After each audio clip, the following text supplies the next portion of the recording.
A continuación, para mí es un placer y un honor presentarles al ingeniero Gustavo Jacinto Grillo Ortega, ingeniero electricista por la Universidad Central de las Villas de Santa Clara, Cuba. Y digo es un placer y un honor porque él ha estado con nosotros durante estos primeros días y nos ha enseñado mucho de la calidez del pueblo cubano, mucho de la calidez de él como persona, y a continuación permito leer su trayectoria. Tiene maestría en computadoras digitales del Instituto Politécnico de Kiev en Ucrania para el año 1970. Es doctorado en Ciencias Técnicas por la Universidad Central en el año 1990. El ingeniero Gustavo Jacinto Grillo Ortega actualmente es investigador del Laboratorio Científico de Baterías de la Universidad de Oviedo, Asturias, en España, y en proyectos de sistemas de medida de parámetros operacionales de baterías para coches eléctricos. En Cuba fue profesor titular de Instrumentación Electrónica, Electrónicas Analógica y Digital en la Universidad Central de Cuba durante 15 años y ha liderado los colectivos de profesores de estas materias durante los últimos 5 años de ese periodo y participó en la Comisión Nacional de Reelaboración de Planes y Programas de Estudios de las carreras de Electrónica y Automática.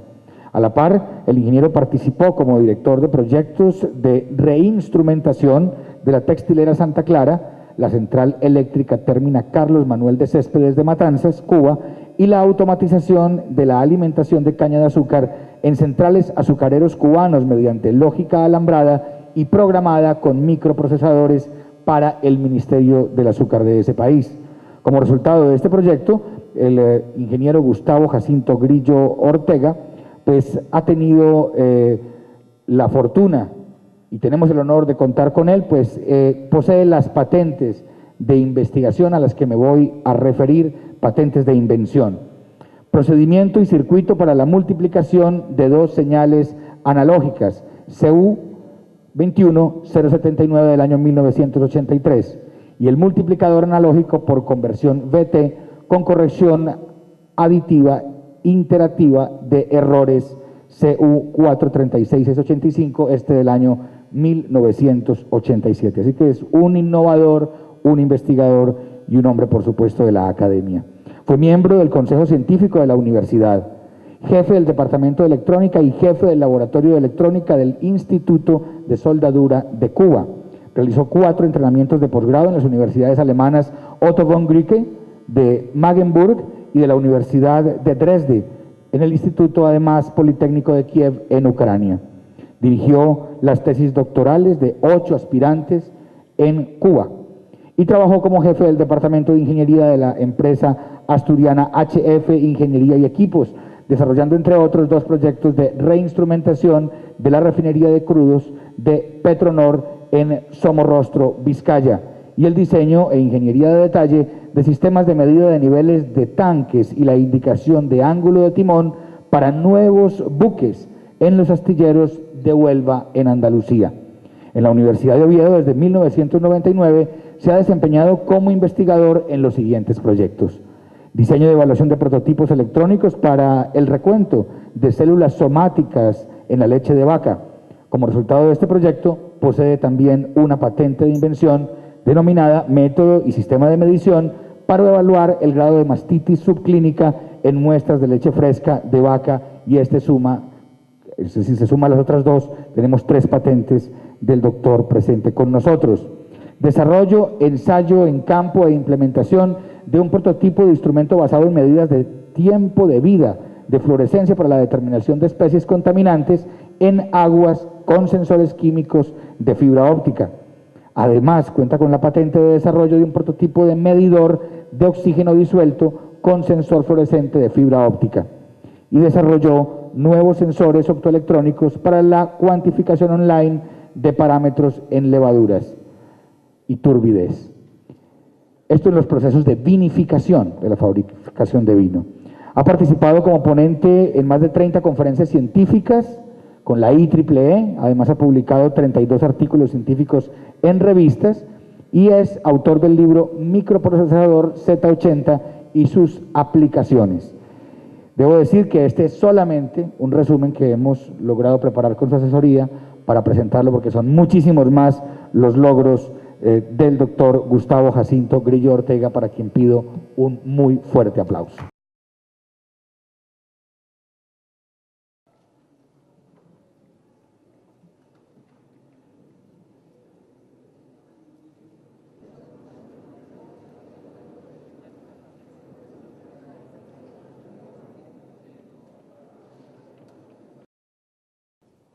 Vengo de la Universidad de Oviedo, como ya les dijo el presentador. Trabajo en la Escuela Politécnica de Ingeniería de Gijón, situada en una de las ciudades más bonitas del norte de España, que es la ciudad de Gijón, puerto de mar, playa bonita, y además muchos estudiantes con muchas ganas de trabajar. Vamos a ofrecer a ustedes, vamos a decir, una conferencia sobre la evolución y las tendencias que ha tenido la instrumentación electrónica. Y trabajo desde hace aproximadamente 6 meses en el Laboratorio Científico de Baterías, como también dijo el presentador, del Departamento de Ingeniería Eléctrica y Electrónica. Bueno, no tengo más preámbulo que hacer. Vamos allá. Primero que todo, vamos en una introducción a referirnos a la instrumentación electrónica, su inicio, a responder simplemente a la pregunta ¿qué es medir?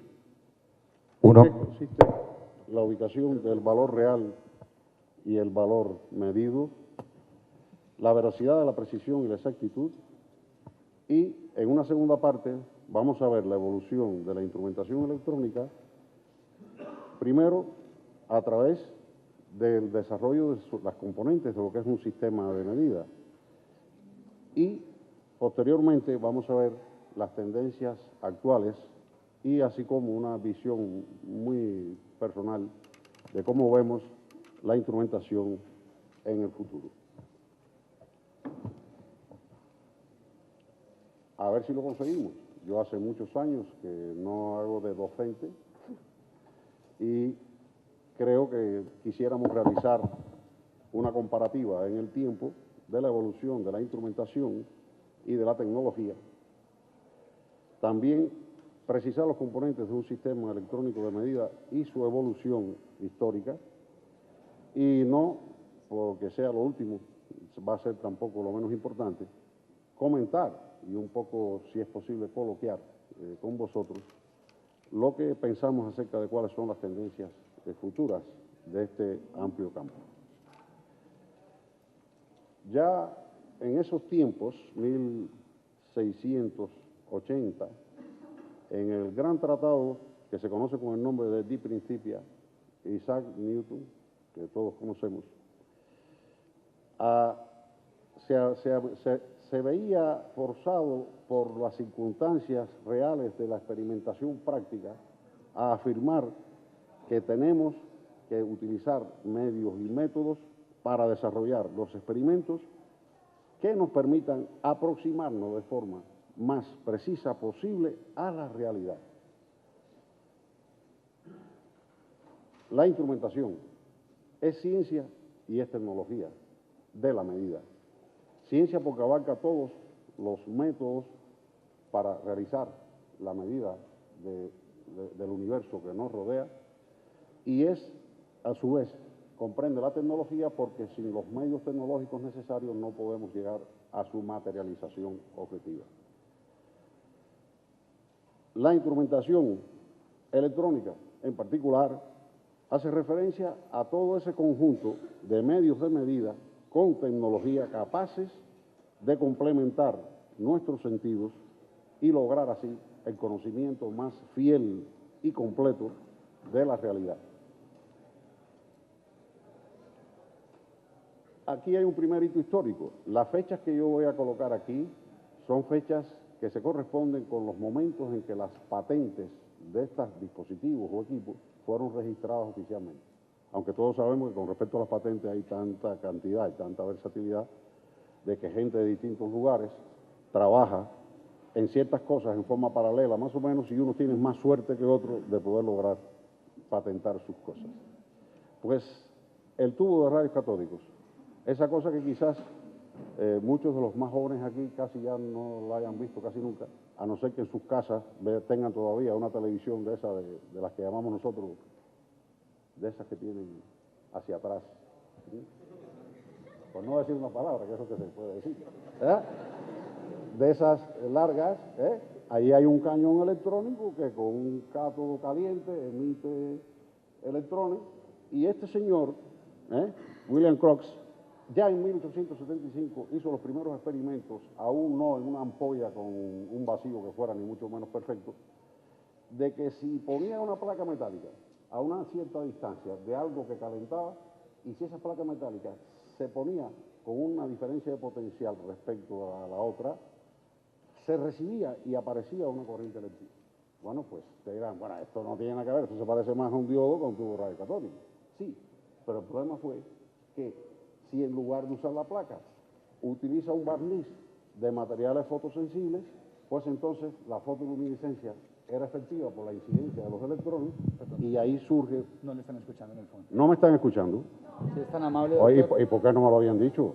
¿te puedo citar un alámbrico o si quieres te saco? No, déjase sí. ¿Te arrimas, por favor? Bien, sí, vale. Muy amable. Vale. Bien, bueno, pero por favor, estamos en familia. Si no escuchabais, habermelo dicho. Bueno, yo no quiero repetir porque un poco sería difícil, en primer lugar porque no diría lo mismo. Entonces ya me refería que este equipo, o sea, el tubo radiocatódico, fue una de las primeras cosas en la que ya se logró ver la electrónica, es decir, el flujo de electrones incidiendo en una pantalla con cierta, pero de una manera muy primitiva. El osciloscopio. Bueno, ya el osciloscopio es otra cosa. Ya el osciloscopio implica que usted va a colocar una cierta señal en unas placas que van a poner un campo eléctrico y va a colocar otro tipo de señal eléctrica en forma de diente de sierra que va a provocar que el haz electrónico haga una deflexión lenta y constante en sentido horizontal y un retroceso, un retorno muy rápido, ¿no? Y ese, bueno, es el diente de sierra. Y que en unas placas verticales se colocaba una señal, eso sí, una señal armónica, que quiere decir de periodo fijo, para que el haz electrónico chocara allí siempre en el mismo sitio, y si no, lo que no es una señal armónica, no veíamos nada. Pues este osciloscopio, la patente del mismo en 1897 es de Fresnel. Aquí llega una de las primeras cosas que miren la pinta que tiene. Esto lo saqué de un libro que a mí la primera cosa que me dio, dije, bueno, esto igual y no es, pero sí, después verifiqué que sí lo es. Esa fue una de las primeras cosas con las que se hicieron los experimentos para lograr el primer rectificador termoiónico. Fleming, 1904. Es decir, ya el siglo XX recién comienza con algún, podemos decir, el primer dispositivo electrónico que sirve para rectificar corriente alterna y para muchas otras cosas. Fíjense otra cosilla más. Green-Picard. En 1906, ya está patentando un diodo, un detector de cristal de silicio. No se vayan a pensar que es el diodo actual. Aquello era galena, que era un material muy barato, que tenía ciertas propiedades semiconductoras, con un alambre que hincaba ciertas regiones de la galena, y claro, el alambre tiene una concentración electrónica muy alta, el semiconductor una concentración iónica muy baja, a ponerse en punto de contacto, aunque fuera una superficie relativamente grande, ahí se formaba una unión, ¿no? Una unión PN. Disculpa. Ahí se formaba una unión PN. Y precisamente ahí ya está el diodo, llamémoslo así, de cristal de silicio. Pero, a mi juicio, la instrumentación electrónica nace cuando se hizo por fin el milagro de la amplificación. Y eso se logra cuando al diodo, a alguien, se le ocurrió, en esto hay muchas cosas que se pueden discutir, pero bueno, fue Lee de Forest, parece que anduvo más listo, y fue el que patentó el primer triodo, es decir, el primer elemento amplificador de alto vacío. Esto que aquí les ponemos es un doble triodo ya fabricado por una de las pioneras fábricas europeas, la Tunstram, que por cierto en el año 90 fue comprada por Estados Unidos. En 1940, que ya ese doble triodo nos hacía posible, a partir de los años 43, 44, no se asuste, yo no había nacido, pero me lo contaban, que se pudieran ya hacer los primeros radioreceptores a válvulas y los primeros transmisores de radiofrecuencia, etcétera, etcétera, y ya comenzaba un desarrollo vertiginoso gracias a la amplificación. Y al propio tiempo, en los laboratorios, esto se había reflejado no solo en forma de equipos como generadores de onda, como fuentes controladas, etcétera, sino que surge el osciloscopio analógico. Allá arriba veíamos el osciloscopio que patentó. Una cosa es eso y otra cosa es ya un equipo con cierto acabado. De esa forma es que la evolución de la tecnología va perfeccionando los propios inventos. Ya cuando hay en el osciloscopio un canal en el cual se puede observar, a ver si encuentro aquí el puntero, no pasa. A la vez que ya podemos amplificar, pues entonces ya tenemos otras capacidades para el osciloscopio. Podemos ya, al amplificar, poder observar la forma de variar con el tiempo de señales armónicas, pero de señales muy pequeñas. Y eso hizo posible ya que el estudio de señales de radiopropagación, el estudio de las señales provenientes de incluso de los primeros micrófonos, de los primeros elementos sensores, ya fuera posible observarlas. Y un poco más allá, si en lugar de poner el barrido, ponemos en las placas de deflexión horizontal amplificación también, pues entonces ya no observamos esto, sino que podemos ver qué pasa con el batimiento de dos señales senoidales. Ahí es donde entonces surgen las figuras de Lissajous, que nos hacía posible, este tiempo yo sí ya lo viví, que nosotros en función del tipo de figura, en función del patrón que ahí se veía, podíamos calcular la relación de frecuencias y de fases que tenían unas señales con otras. Y eso representó un gran paso de avance.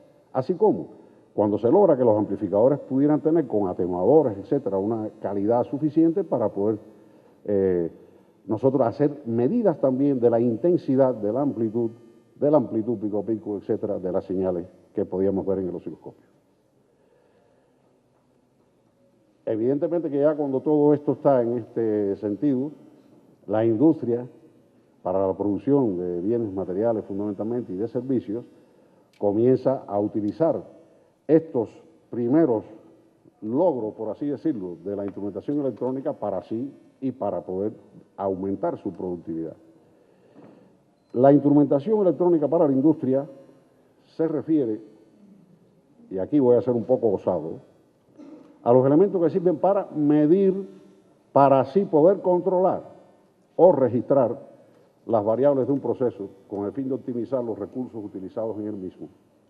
Digo osado porque estoy poniendo la medida primero que lo otro. Esto es un diagrama muy sencillo, muy simple de lo que es un sistema de control, en el cual tenemos un operador que pone una consigna, es decir, el valor deseado que él quiere que tenga un cierto parámetro industrial.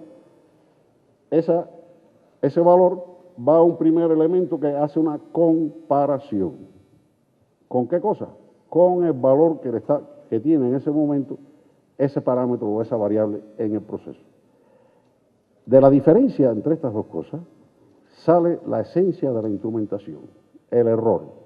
Es decir, el error es la diferencia, y esa diferencia es la que el sistema de control utiliza para actuar en el sentido conveniente de llevar el valor del parámetro actual al valor deseado por el sistema, a través de los actuadores y a llegar así hasta el punto o el aparato, el equipo que tiene dicho parámetro. El lazo de retroalimentación hace posible que el propio sistema de control actúe de manera tal que logre que el error sea ¿qué? Mínimo, en un margen tan estrecho como se pueda, pero nunca será cero. Entonces, hablamos de medida, hablamos de medir, y vamos a responder a esta pregunta con muy pocas palabras. Medir consiste en determinar una magnitud por comparación con un estándar, es decir, con una cosa que decimos que es un patrón. Eso es medir. Los patrones, existen patrones de carácter internacional, patrones de tiempo, patrones de masa, patrones de, ¿cómo se llama?, de longitud, y muchos patrones más, patrones de frecuencia. Existen patrones nacionales, todo esto se encargan los elementos y los dispositivos, los institutos de metrología, ¿no?, que existen en las diferentes dependencias, regionales e incluso ya más modernamente se aceptan sistemas de referencia o patrones de los propios fabricantes de instrumentos para que de esta forma sea más fácil el trabajo. Vamos entonces ahora a decir muy brevemente que un sistema de medida, que su objetivo por supuesto es medir, su objetivo es comparar con un patrón, obtiene por su entrada un sinnúmero cada día más amplio de variables de la vida, de los procesos, y que su objetivo hace que en la salida, si lo cumple bien, podamos obtener los valores, las magnitudes aproximadas de esos parámetros para poderlo visualizar. Recuerden que la vista es un sentido muy importante. Para poderlo almacenar, nos gusta tener un histograma estadísticamente valioso de qué valores tienen en cada momento, cosas para hacer estudios, para hacer cálculos o para hacer estudios prospectivos, etcétera, para hacer diagnósticos. Y también, ¿por qué no?, para transmitir esa información. Y cuando digo transmitir esa información, estoy dando la intención de que la información va a ir de la salida del instrumento de medida o del sistema de medida hacia otra parte. ¿En qué formas va? Muchas. Cables, fibras, el espacio. Nosotros logramos una primera versión circuital de hardware que no tenía inteligencia, es decir, no teníamos en aquel momento que hicimos esto, no teníamos, existían ya, pero no estaba todavía a nuestra disposición los microprocesadores, y esto fue a hardware puro. Bueno, no voy a comentar esto, si alguien tiene interés lo podemos ver, y precisamente eso constituyó mi primera patente de invención internacional. Esa tontería. Un contador, por un lado, pero no estaba patentado. No estaba patentado. Bien. Después salió otra patente más. Creo que aquí el presentador demasiado amablemente habló muchísimas cosas. Bueno, entre ellas dijo que había otra patente más, que era con corrección aditiva, iterativa de errores, ¿no? Pues este método también ya, con la utilización de inteligencia, es decir, de un microprocesador, lográbamos hacer un procesamiento de manera tal que podíamos hacer corrección de los errores de medida de ambos y lograr precisiones del orden del 0.05%, algo que parece interesante. Vamos entonces a entrar a analizar cuáles son, aunque ya lo vimos ahorita de paso, las componentes del sistema de medida, y vamos a hacer un viaje lo más rápido posible. En algunas cosas me detendré, en otras no, por la tecnología electrónica que en cada momento existía para poder realizar estas cosas. Y así, esta simbiosis entre el sistema de medida y la tecnología con la que se hace es una vinculación interesante. Los acondicionadores de señal, convertidores analógicos digital y digitoanalógicos, presentadores de resultados de las medidas o displays, los procesadores digitales y los sensores. Dejé los sensores para último, no porque sea la última cosa, lo dejé para último porque es donde vamos a hacer una mayor, es mi intención, si ustedes están de acuerdo y si no se sienten aburridos, pues lo hacemos. Vamos a comenzar rápidamente con la condición de señales y un poco mirar en sus tripas qué cosas tienen que hacer los acondicionadores. Bueno, en primer lugar, casi siempre hay que hacer amplificación y hay que hacer aislamiento o las dos cosas. O una o la otra, pero casi siempre hay que hacerlo. Hay que hacer un filtrado, es decir, hay que eliminar de esa señal que tenemos eléctrica. Acuérdense que el acondicionador ya es el primer elemento que recibe por su entrada una señal eléctrica. Se tiene que tener muy claro el concepto de qué es información. Y lo que no sea información, lo que hace es molestar. Y a eso es lo que le llamamos filtrado. Linealización, ¿qué es? Sencillamente que si el sensor que estamos utilizando tiene una característica transferencial que tiene ciertas no linealidades, este es el momento ideal y único para hacer la corrección de linealidad máxima posible. Modulación o demodulación, ¿de qué depende eso? Depende de la característica que tiene la propia señal eléctrica que viene del sensor, o la señal que viene del sensor. A veces hay que hacer demodulación, a veces hay que hacer modulación. ¿Para qué? Porque si queremos transmitir esta señal a través de digamos, de una radiación electromagnética o de cualquier otra cosa, como es el caso de los sensores más modernos que tienen, igual que los routers esos inalámbricos que tienen una antenita cortica así, no sé si los han visto, están ahí el sensor con su antenita ahí. Entonces, en ese caso ya hace una modulación, monta esto en un carrier y utiliza una radiofrecuencia como portadora para llevar la información a otro sitio donde hay un receptor, etcétera, etcétera. ¿Qué pasa? Que una gran parte de estas funciones requiere del concurso de dispositivos electrónicos activos. ¿Qué quiere decir esto? Bueno, señores, esto empezó a partir de 1950, vamos a dejarnos de cuenta, porque en el año 47, que fue el año que yo nací,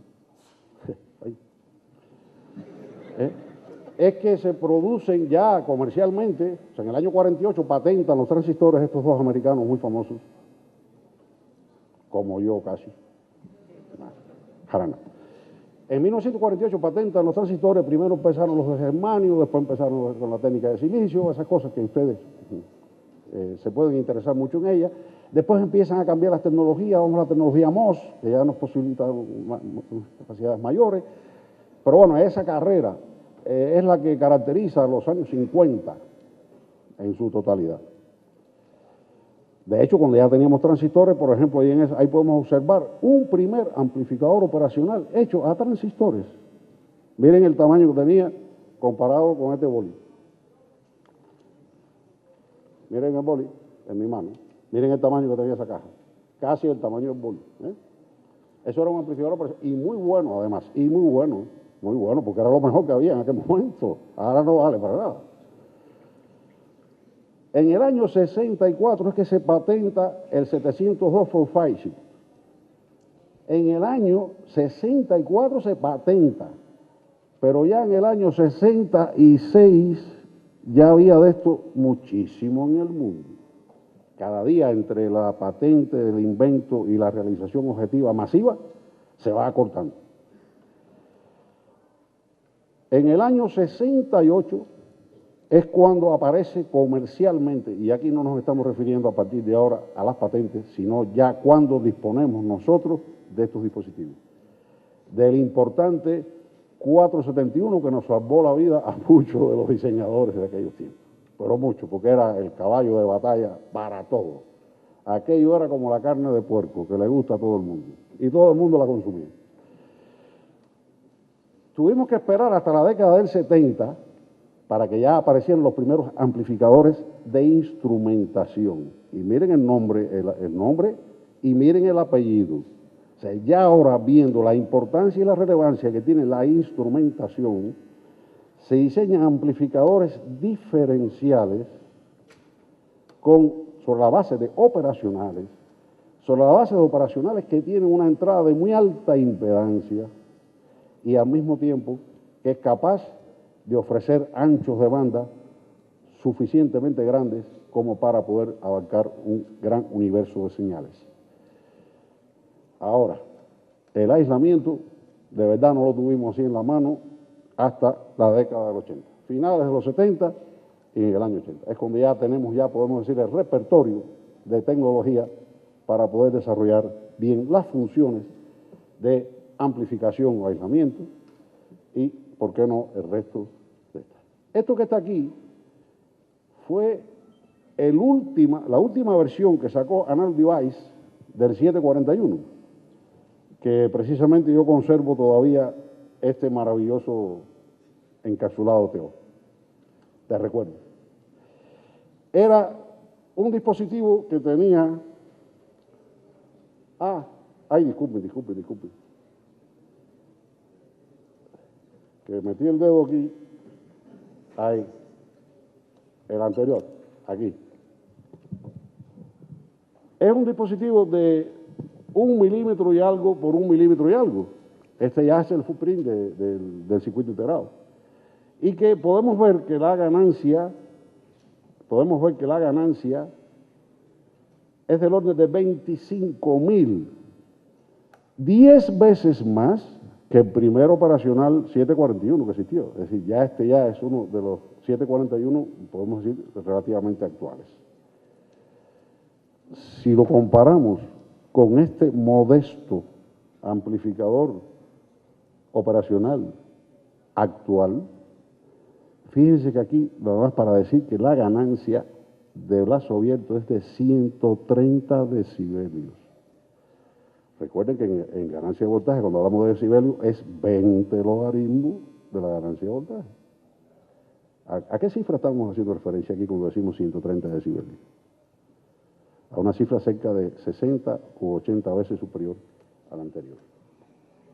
Y en las aplicaciones ya vemos aquí que sirven para el acondicionamiento de sensores como termopares, celdas de carga, la instrumentación de precisión, el escalador, o sea, el escalado electrónico, la instrumentación médica y otras. Aquí tenemos los amplificadores de instrumentación de aislamiento. Hemos puesto estos dos casos como ejemplo. No quisiera estar usando mucho este puntero porque la verdad que yo no estoy muy acostumbrado a trabajar con este tipo de técnica. No sé si poner mejor el dedo así. Ustedes que tienen esa capacidad de los mensajes y eso, que tienen ya una velocidad, los dedos cada vez los tienen más fininos para poder apuntar. Yo no, yo tengo otra estructura. Mi estructura de la mano es otra y esto la verdad que vamos a ver. Pues aquí están las tripas de este señor. Como ustedes ven, aquí tenemos ¿qué cosa? Transformadores. Este amplificador de aislamiento, ¿qué hace? Aísla la etapa de entrada de la salida a través de un transformador. Y con eso logra que este aislamiento sea en el orden de esas tensiones que ahí aparecen. Del orden de 1.5 kilovoltios. Esos son 1500 voltios. El de la derecha, que es el 210, estos ambos son de Analog Device. Yo tenía la intención incluso de borrarle ahí el nombre, pero no, porque yo no le hago propaganda a nadie. Pero bueno, no. Aquí ya estamos hablando de un señor amplificador de aislamiento de 3 puertos. ¿Qué quiere decir eso? También está acoplado a transformador. Que la fuente de energía que alimenta tanto al circuito de entrada como al circuito de salida se vincula con estos circuitos a través también de un acople magnético, con lo cual está aislada. Y ya esto hace posible ya que tengamos entrada totalmente flotando, salida totalmente flotando, e incluso flotando a su vez de la fuente. Ya es la realización. Y muy modernamente tenemos que se utiliza para la señal el acoplamiento a través de luz, o sea, acoplamiento óptico. ¿Qué ventajas tiene? ¿Qué ventajas tiene? Que un transformador tiene un ancho de banda muy limitado y un acoplamiento óptico tiene un ancho de banda muy maravilloso. Bien. Vamos a ver ahora algo que para mí, si bien es cierto que posibilita que podamos utilizar procesadores digitales, no es menos cierto que es un escollo desde el punto de vista de la exactitud de la medida. ¿Por qué?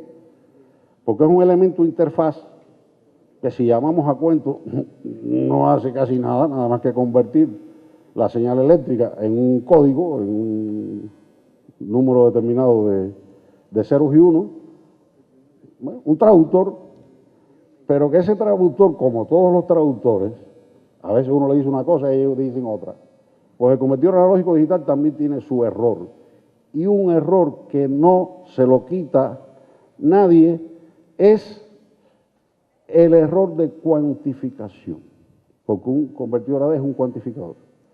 Toma un valor analógico de la variable y ese valor lo convierte en un código. Pero si la variable de entrada es continua en el tiempo, ¿cuántos códigos tendría que tener el convertidor analógico digital para dar una satisfacción completa? Infinitos. Infinitos códigos significa infinito número de bits. Por lo tanto, siempre el convertidor analógico digital va a introducirnos un error relacionado con la cuantificación. Bueno, aquí ahora podemos presentar, en este caso particular muy generalizado, un convertidor que tiene n códigos, el número total de códigos, y cada uno de esos códigos tiene un número de bits. Fíjese que en la misma medida que aumentamos el número de estados, que es el número de códigos diferentes, en esa misma medida aumenta, podemos decir, la resolución, y recuerden que cuando decimos que aumenta la resolución es porque se hace más pequeña, ¿sí o no? Miren, la resolución en por ciento expresado es igual a 1 partido 2 elevado a n, siendo n el número de bits. Pues tenemos que trabajar con un error de cuantificación de un 0,39% cuando trabajamos en 8 bits. Entonces, si usted está utilizando un microprocesador o algo con el cual usted puede hacer muchas operaciones aritméticas y hacer cuentas y hacer lo que usted quiera, si el convertidor analógico digital que está utilizando usted es de 8 bits, usted puede tener un error de medición más pequeño que 0,4%. No. Imposible. ¿Qué hacemos con esto? Lo mejor para todos y todas es que tengamos que dentro de ese error de discretización estén metidos los valores de los errores que anteriormente tenemos, incluidos sensor y acondicionador, para que de esta manera no se nos aumente mucho más que el error correspondiente a la resolución por el número de bits que tenemos en la conversión analógico-digital.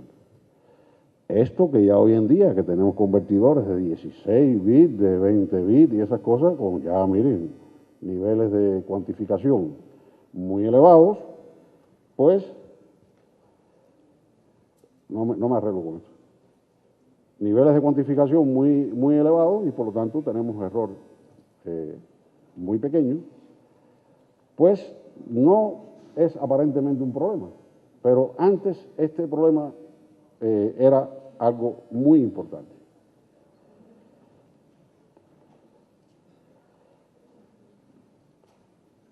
Podemos también estructurar y decir que en el convertidor analógico digital se realiza un proceso muy interesante. Aquí se realiza un proceso de comparación. ¿Por qué? Porque todos los convertidores analógicos digitales parten de una fuente de referencia, una referencia de tensión o referencia de corriente, etc. Como elemento fundamental. ¿Por qué? Porque necesita esto, porque en función de la magnitud de este elemento de referencia, él ha hecho la división de tensión para colocar en un código o en otro una señal de entrada que es comparada con este código. De manera tal que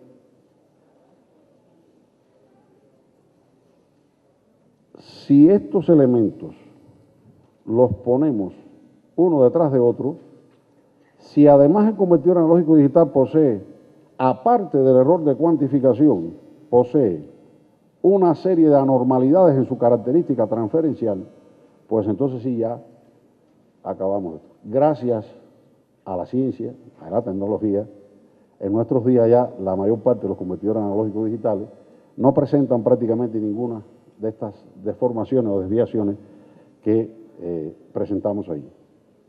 Como por ejemplo, muy grave el error de no linealidad, muy gravísimo la pérdida de un código, es decir, que usted pase de un nivel de señal de entrada a otro y le salte, ¿no?, a un código diferente. Eso se llama no monoticidad. Y otro elemento interesante, para mí crucial también, es lo relacionado con la frecuencia de muestreo.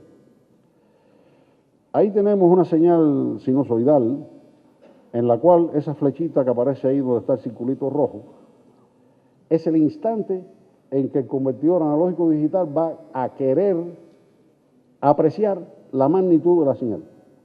En ese instante, si hacemos una fotografía y la ampliamos, podemos observar que durante ese tiempo que aparece que separa las palabras muestreo de retención, muestreo significa que el convertidor analógico digital está averiguando cuál es el valor que tiene la señal y cuando ya una vez cree que lo atrapa, pues entonces retiene ese valor. ¿Por qué tiene que retenerlo? Porque en función del principio de conversión, como se va a hacer una comparación al final con algo, ese valor tiene que estar estable.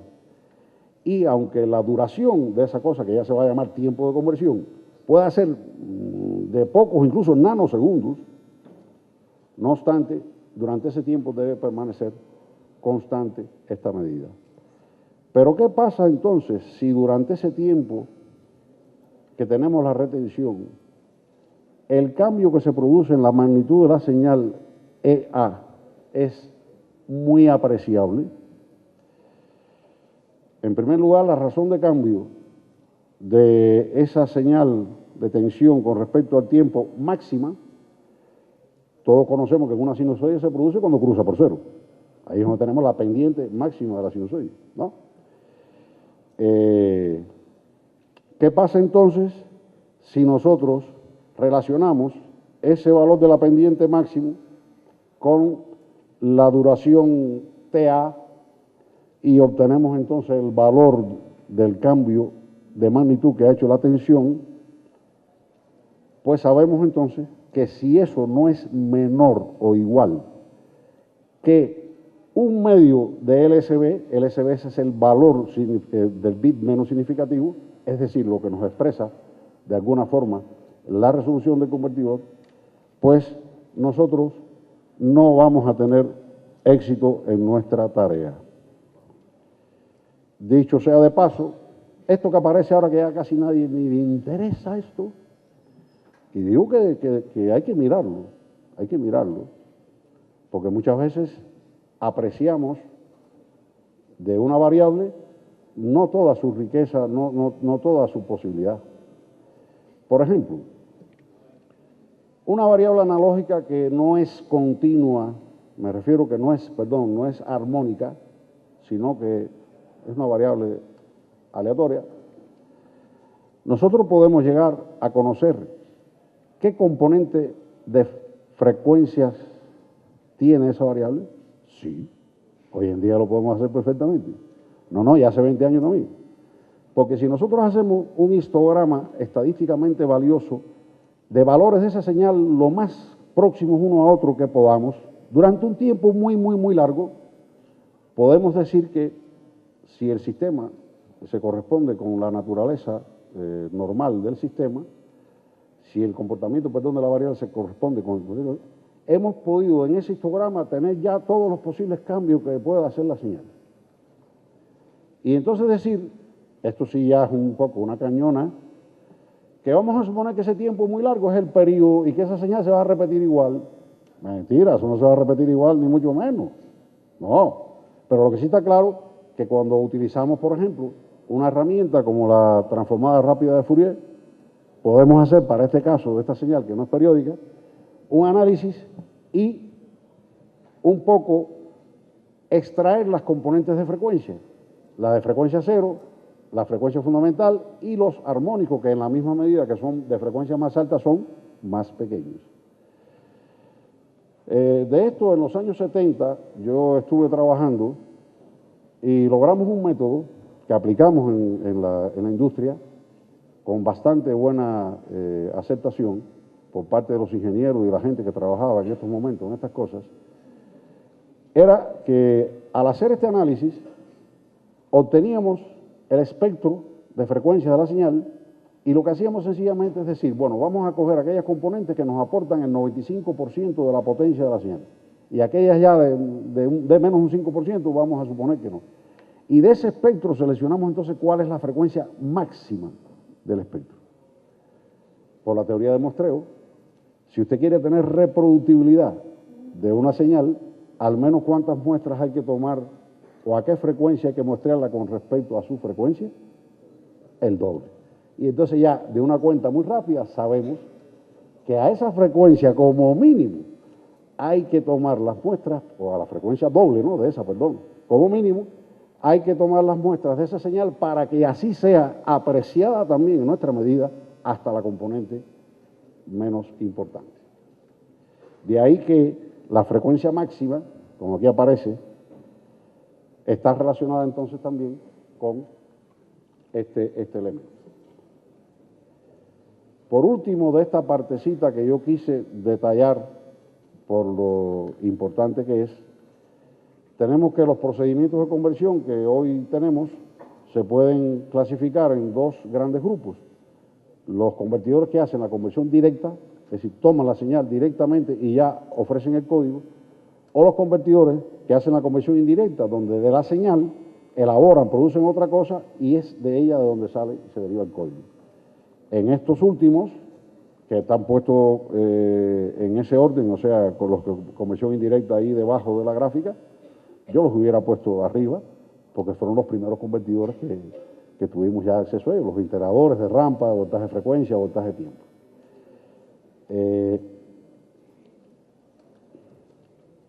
En esta gráfica queremos presentar acerca de la frecuencia de conversión que puede hacer un convertidor analógico digital, donde en la frecuencia de conversión ya se tiene en cuenta el tiempo que necesita el convertidor para hacer la conversión. Es decir, el tiempo de conversión de convertidor, su inverso, sumado con los tiempos que requiere para hacer el procesamiento de sample and hold, o sea, de muestra de retención, nos dan la frecuencia. Y vemos que los que podemos tener con un número de bits más alto no son precisamente con los que podemos muestrar a más alta frecuencia. Y sin embargo, los convertidores del tipo fotografía o flash son los que, desde el punto de vista de hardware, para un mayor número de bits requiere una gran cantidad, pero que gracias a las técnicas de LSI, de VLSI, o sea, Very Large Scale Integration,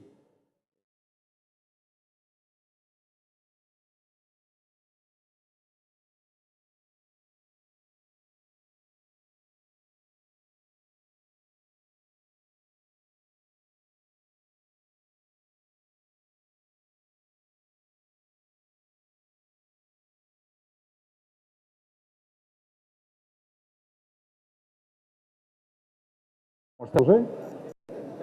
¿Sí? ¿Continuamos?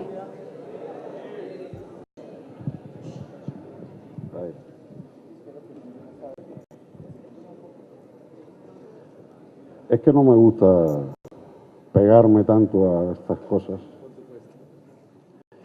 Bien, recontinuamos y ahora me disculpáis, pero voy a poner un poquitico más el pie en el acelerador.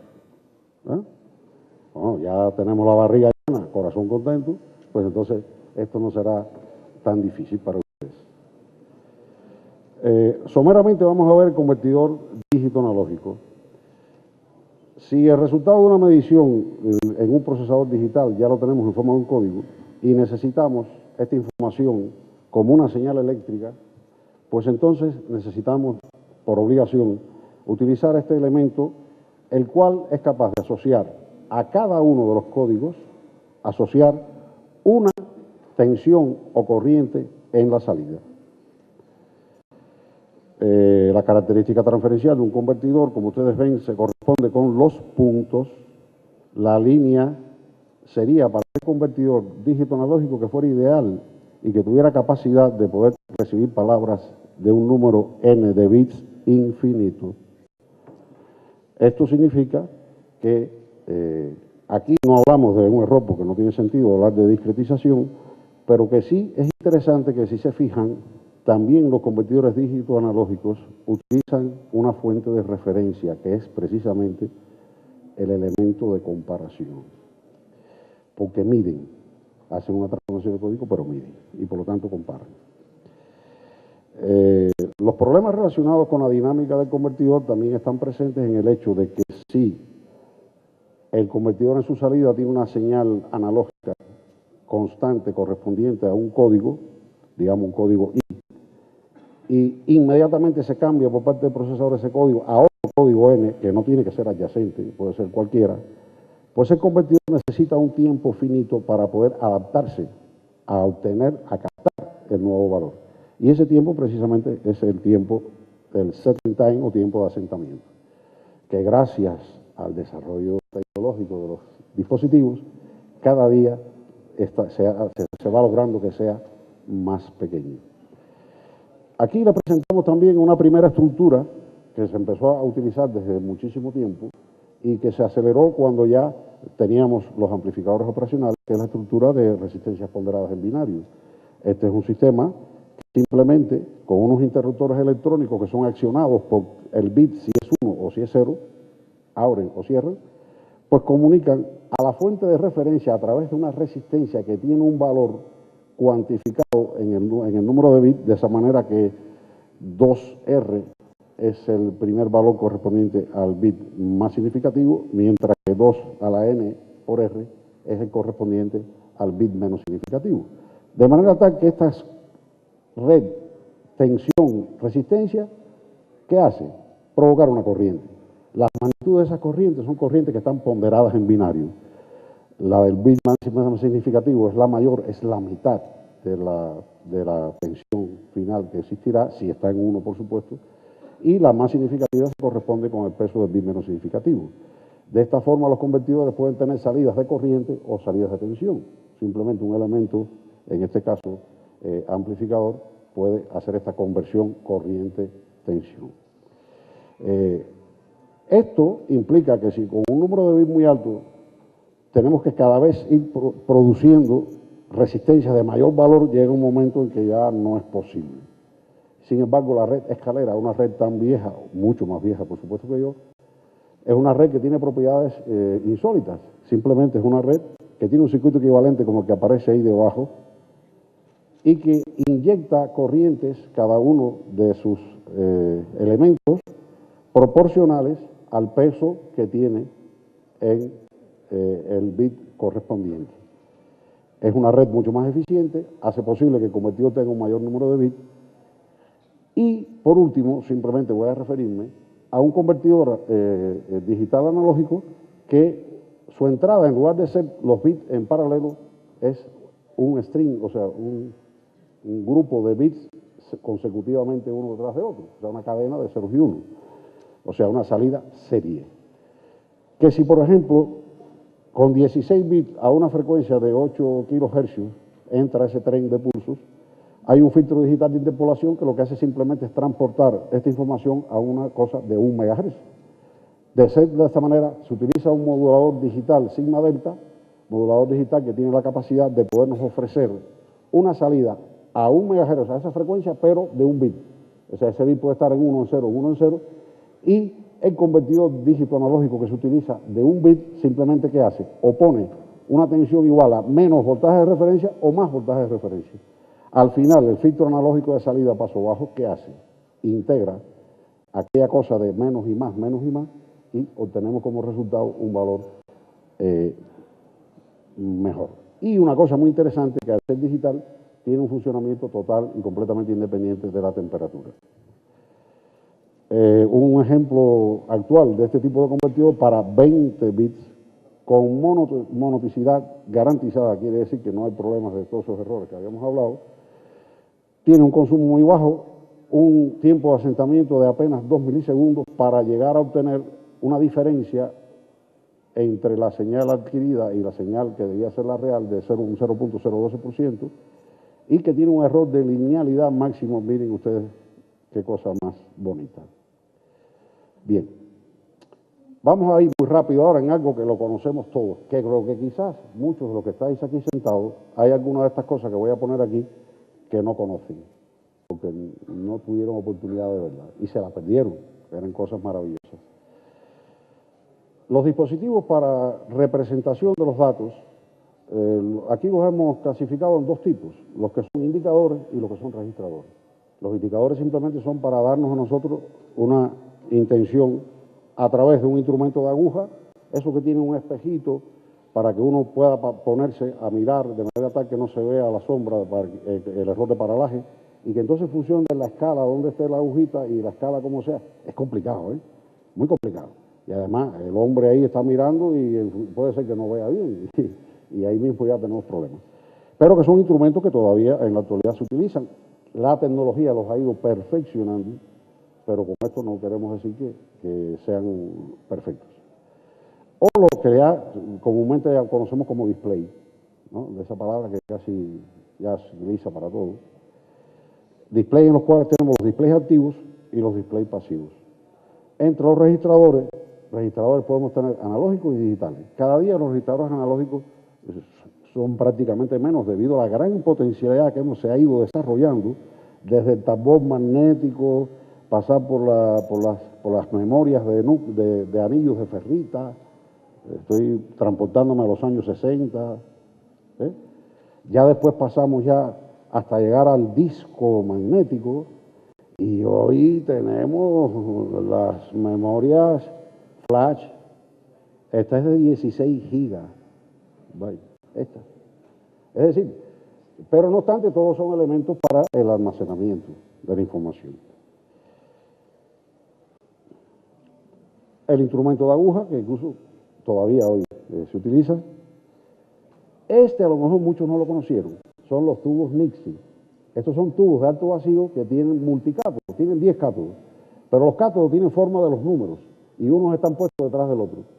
Cuando usted excita con una corriente ese filamento, ¿qué hace? Lo mismo que una bombilla, pero con menos intensidad, porque si lo hace como una bombilla, pues nada. Con menos intensidad y podemos ver el número correspondiente. Eso significó a finales de los 60 e incluso en los inicios de los 70, que instrumentos de aguja no eran posibles, instrumentos que ya tenían comportamiento y procesamiento digital, aunque fuera incipiente, poder hacer una presentación en la cual lo único que había que saberse los números para no cometer errores, ¿verdad? Y eso era más fácil de conseguir. De ahí se pasó ya a un elemento semiconductor que tiene, ¿qué cosa? Diodos emisores de luz, en la forma de los números, y es conocido con el nombre de 7 segmentos, ¿no? Tan popular que ese sí todavía hoy en día tenemos y muchos, casi seguro todos ustedes lo conocen. Y bueno, ya esto ya empezamos a tenerlo en los años 90, que son los displays del LCD, de cristal líquido, ¿eh? En los relojes, ¿recuerdan? Y la mayor parte de la instrumentación tiene estos instrumentos que pueden ser incluso activos, que puede uno darle la información y el mismo ya con un procesador que tiene, pues arregla aquello, pone caracteres alfanuméricos, pone 2 o 3 líneas y hace hasta gráficos. Pero hasta ahora lo más poderoso que tenemos, ¿qué cosa es? La pantalla, TFT, LCD, pero ya la pantalla en el ordenador, que nos permite hacer de todo lo que querramos. Sobre todo incluso fabricar nuestros propios instrumentos a través de la instrumentación virtual, en la que los instrumentos de medida los comunicamos con el ordenador, pero nosotros no solamente nos contentamos con ponerle esas cifras allí, sino que ya en el ordenador hacemos procesamiento y podemos elaborar otra serie de conclusiones que podemos presentar, ¿eh? Y ahí tenemos nuestro instrumento. Procesadores digitales, las computadoras de primera generación. Esto voy a ir muy rápido, ¿no?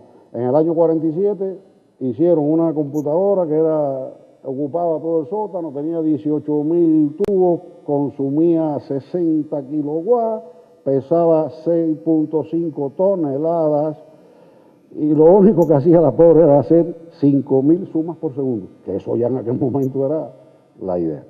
En el 49 ya se hace la primera computadora programable. Y ahí mismo empiezan ya rápidamente a pensar en cómo hacemos los programas en una escritura que sea más asequible al hombre, para hacer después la codificación de aquello, llevarlo a un lenguaje que fuera entendible por la propia máquina, etcétera, etcétera, etcétera. Y en el año 51 es que ya se tiene la primera computadora comercial, y el cliente que tuvo como primera instancia fue el censo de Estados Unidos. Claro, había que procesar mucha información de muchísimas personas. Un hito importante marcó la IBM 701, que en el año 53 ya ponía, en nuestro caso, un procesamiento de datos. Lo que pasa que las formas en que teníamos nosotros de poder poner los datos era a través de tarjetas perforadas, a través de cintas perforadas, cosas que se habían inventado ya hacía muchísimo tiempo, pero que aquí ya obtuvieron un alce. Y la manera que tenía de guardar, de almacenar la información era muy mal, hasta que en el año 60, hasta ese momento había que volver a coger las propias cintas perforadas. Han visto a lo mejor en películas, ¿verdad? Esas cosas con una cinta perforada que iba pasando por un lector, ¿no? Ahí los ceros y los unos, ¿no? Hasta que ya al fin hicieron el tambor magnético que apareció en el año 60. Y a partir de ahí ya se evolucionó hasta lo que tenemos hoy en día, a nuestra disposición, lo que usamos, y muchas veces lo miramos como algo insignificante, como es tan pequeño, pero no pensamos cuánto desarrollo ha habido para poder llegar hasta ahí. Las computadoras de segunda, tercera y cuarta generación. Bueno, ya los años 60, la PDP-1 fue el caballo de batalla para la computación. La IBM 360 fue la que ya comercialmente dominó prácticamente la tercera generación de ordenadores, que ya incorporaba, por supuesto, circuitos integrados, que recordemos que fue en el año 65 cuando se empieza la producción ya para poder tener a disposición de pocos circuitos integrados, fundamentalmente digitales. Y en el año 71 es que ya el procesador completo de una computadora, quiere decir la unidad aritmética lógica, se logra poner en un sistema de integración en una pastilla, en un chip de silicio. Es ahí donde la Intel patenta el primer microprocesador. El microprocesador significó algo avanzado y su arquitectura es muy sencilla, una unidad de control, unos registros, pocos por cierto, internos, una unidad aritmética lógica que podía trabajar con números de punto fijo y coma flotante, y unas terminales de salida-entrada para poder comunicarse de esta forma, intercambiar información con los periféricos que necesariamente se requieren, como la memoria y como las unidades de entrada-salida para poder comunicarse con el exterior. Y ya, este sí es el elemento más maravilloso que caracterizó prácticamente ya el final casi del siglo pasado, que es el microcontrolador que integra facilidades de memoria de programa y de datos, conversión analógico-digital y dígito-analógico, temporización para poder hacer todo lo que querramos y poder organizar las acciones del procesador, y además puerto serie para la comunicación digital con otras personas. Puerto paralelo, por supuesto, para también intercambiar información. ¿Qué pasó históricamente? ¿Cómo se vio esto reflejado? ¿De qué manera influyó esto? ¿Cómo se modificaron las acciones de medida y de control?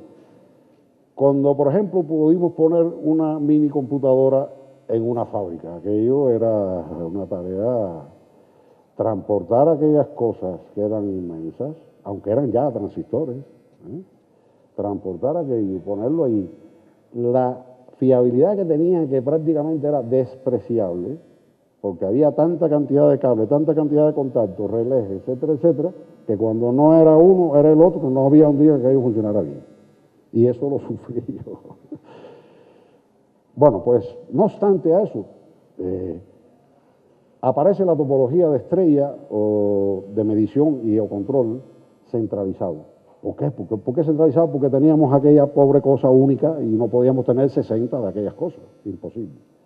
Y donde, para el sistema de medida interactuaba a través de muchísimo cable analógico con 420 mA, 0,10 volt, aquellos estándares que existían, con los sensores, y al mismo tiempo el sistema de control, al cual era transferido en el propio ya ordenador, sus algoritmos de control se desarrollaban, se pasaban como señales de mando a la actuación para que el proceso fuera a lo que el algoritmo de control quería.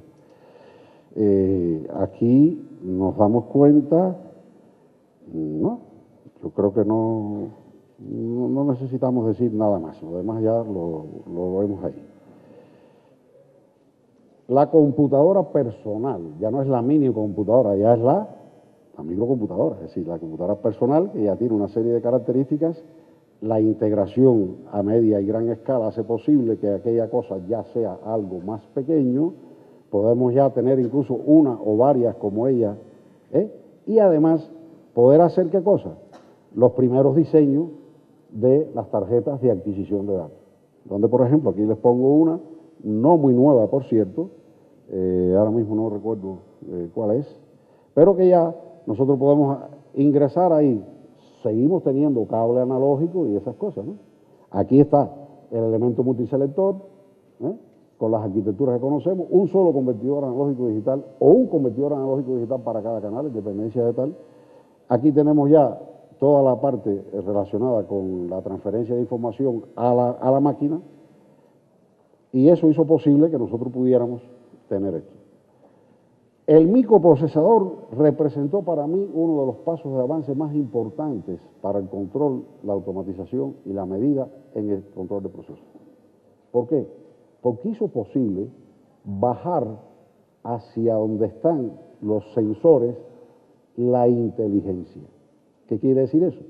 Que ya los sensores no tienen que comunicarse a través de un enlace analógico donde el ruido podía con ellos, donde había muchos problemas, sino que ya se puede comunicar con el sistema, podemos llamar el núcleo inteligente que tiene el algoritmo de medida y el algoritmo de control, poderlo tener. Este algoritmo de medida y de control del núcleo inteligente, por ejemplo, que aparece ahí como M, que ya no se ocupa de las cosas locales.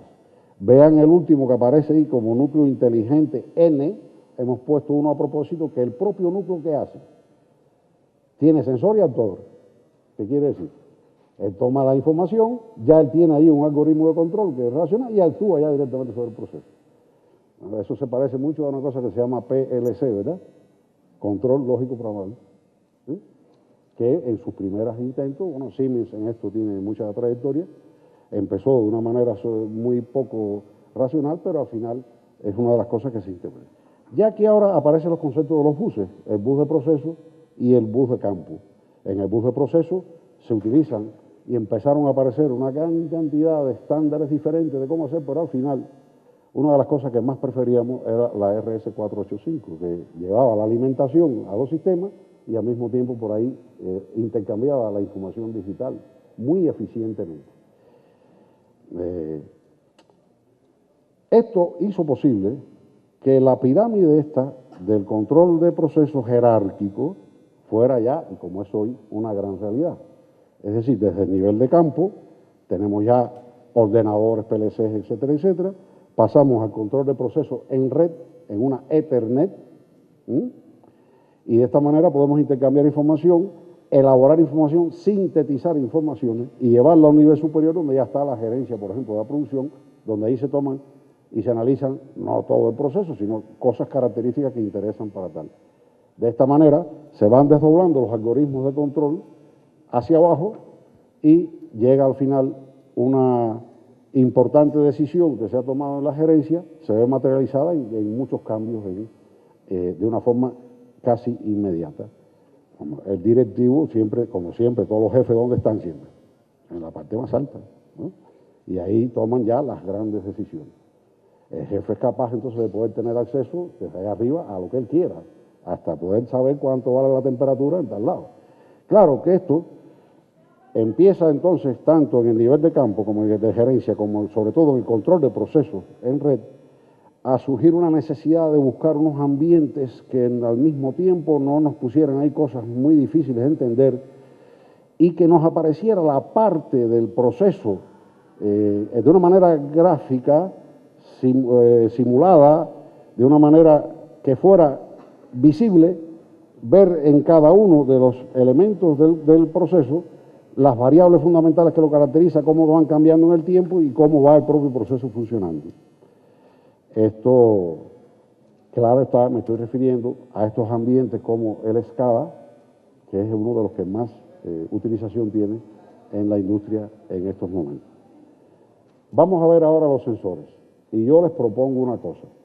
En aras del tiempo, porque yo debo terminar a las 12:10, no, si puedo terminar antes, tampoco, pero en aras del tiempo, ya sabemos que el sensor es el elemento más importante del sistema de medida. Sin el sensor no hay ni control de nada, porque no sabemos qué pasa ahí. Los sensores resistivos, potenciométricos, que son los potenciómetros, que ya sabemos ya cómo funcionan. Podemos utilizarlos para medir fuerza, para medir desplazamientos, etcétera, pero bueno, tienen un grave problema y es un problema de que hay una fricción, ahí hay un problema, una vida útil muy limitada y que prácticamente cada vez hay tendencia a utilizarlo lo menos posible. Elementos móviles, la dinámica puede ser mala y la linealidad, si la carga, no somos consecuentes con qué carga puede colocarse, pues podemos tener graves problemas de linealidad. Los de temperatura de resistencia metálica, muy utilizados y seguirán siendo utilizados por un buen tiempo. Fundamentalmente esto es lo que se conoce con el nombre de RTD, ¿no? Aquí tenemos básicamente, responde a que un cambio en cualquiera de los elementos que corresponden a la resistividad de una resistencia, aun cuando no modifiquemos sus dimensiones, puede traer aparejado un cambio en la resistencia. Y no hay cosa más maravillosa para cambiar la resistividad de cualquier cosa que el incremento o decremento de la temperatura. Y así tenemos la PT100, la SU100, la PT1000 también, que responden a una ecuación no lineal, que en la misma medida que podamos coger más términos, estamos más cerca de la realidad y por lo tanto tenemos una mejor exactitud. Los encapsulados son muy diversos, cada día se perfecciona más y en esto la tecnología lo que ha ido avanzando hasta un punto en que prácticamente ya tenemos resistencias RTD muy baratas, muy pequeñas, hechas sobre sustratos que son altamente conductores del calor y de un tremendo aislamiento eléctrico y que tienen tiempos de respuesta muy pequeños. El acondicionamiento, por supuesto, de estos señores también se ha basado básicamente en las estructuras de puente que todos conocemos para la medida en 2 hilos, en 3 hilos, en 4 hilos y donde el uso del amplificador de instrumentación ya significó un avance muy importante para poder tener una mejor calidad en la medida. Las cargas extensométricas, sabemos que si un conductor usted lo estira o lo encoge, pues su grosor pues cambia, porque no podemos destruir la materia. Siempre que esos movimientos, esas modificaciones estén dentro de los límites elásticos del sistema, pues el sistema puede funcionar aceptablemente. Y las algas, pues ahí podemos observar algunas de las fórmulas que hemos tenido tradicionalmente. Acusaban problemas las de hilo de cuando se aplicaban fuerzas que no fueran en el sentido exactamente longitudinal, sino transversal, de poder tener ciertos estiramientos irregularidad en la isla, y eso se ha resuelto con poner un poco de más grosor en los puntos de unión. Y ya la galga sobre un sustrato de silicio es lo que más o menos en estos momentos se utiliza. No vamos a hablar más de esta cosa. Yo no quiero ahora entrar tampoco ni en los termistores, ni en las magnetoresistencias, pero sí me quiero detener un poco en un sensor que sobre todo en la domótica, ahora que está tan en boga este problema de cuidar el medio ambiente. Sí, digo medio ambiente porque no es cuidar el ambiente, es que ya nos queda la mitad nada más todavía, y por eso se llama medio ambiente. Debería ser cuidar el ambiente, no, decimos cuidar el medio ambiente. Pues precisamente cobra una gran importancia estos denominados los sensores de humos o de sensores de sustancias volátiles, que pueden ser de gases de óxido metálico semiconductores y que podemos ver que cuando la concentración en partes por millón en el ambiente, que puede ser el agua, puede ser el aire o lo que sea, crece, pues la resistencia de estos señores, como pueden observar ahí, disminuye. De manera tal que en su aspecto necesitan una calefacción, aunque cada día se está trabajando para que esto sea lo menos posible,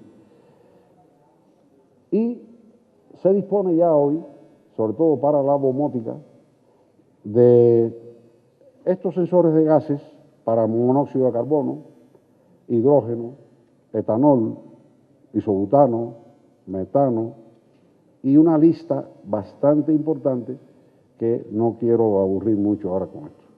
El aspecto que tiene es ese, es muy pequeño y lo encontramos donde quiera, lo encontramos donde quiera. Los sensores capacitivos. A esto todo el mundo le tiene un miedo, susto y pánico, y nadie quiere trabajar con esto, porque es que el condensador es muy susceptible de que cualquier cosa pueda ahí liarnos, pero muy duro.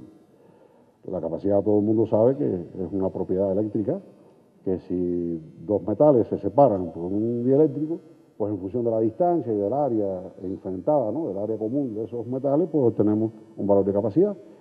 Y que, por ejemplo, puede ser utilizado si ponemos una placa intermedia y esa placa, por ejemplo, se desplaza en el sentido longitudinal, como ya aparece, pues podemos obtener dos capacidades diferentes entre una placa y la otra. Y esto puede ser utilizado con vistas a poder hacer medidas de desplazamientos, de muchas cosas.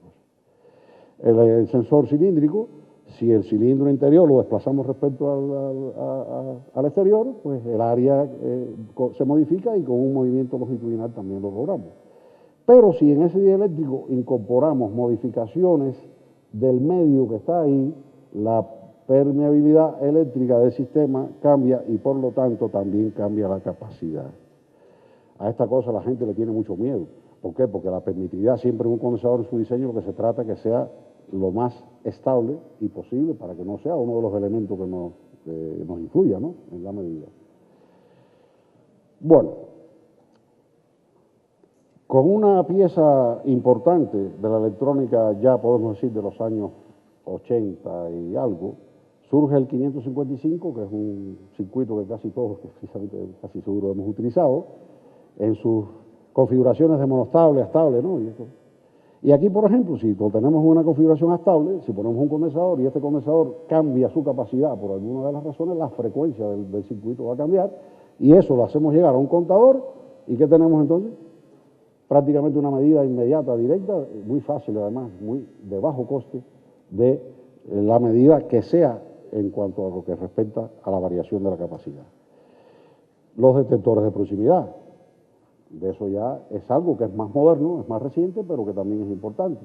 Es decir, aquellos elementos que teníamos de una puerta automática que se va moviendo y que al final tenía un final de carrera, que era que la puerta chocaba con una cosa mecánica que se movía. Bueno, hoy ya cuando tenemos un detector de proximidad podemos actuar de igual manera y sin embargo no hay partes que puedan darnos un grave problema. Y se basa en que, bueno, siempre que hay un material que no sea, que sea dieléctrico, pues las líneas de flujo se cierran de esta forma en el sistema trabaja con su oscilador de una manera tal y no detecta presencia. En cuanto hay un elemento conductor que se acerca, líneas de flujo de esta manera no llegan al sistema, el sistema lo detecta y en función de la distancia podemos poner una calibración para que se dispare a una distancia u otra. Más actuales también, y ya sobre sustratos de polímeros y de metales preciosos, tenemos los sensores de humedad, cosas que son minúsculas y que al mismo tiempo también vienen combinadas con sensores de presión y humedad.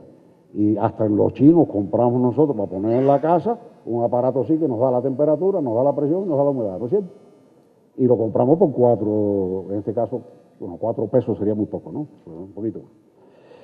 Y bueno, ahí vemos los aspectos, como se señalan, y la importancia que tiene este tipo de elementos. Ahora bien, yo no es un comercial, pero sí quiero hacer referencia a este último elemento. El acelerómetro ya es relativamente muy moderno. ¿En qué principio se basa esto? Se basa en que hay una celda unitaria que tiene dos capacidades. Recuerden el condensador que si uno le mueve la placa intermedia cambia las capacidades.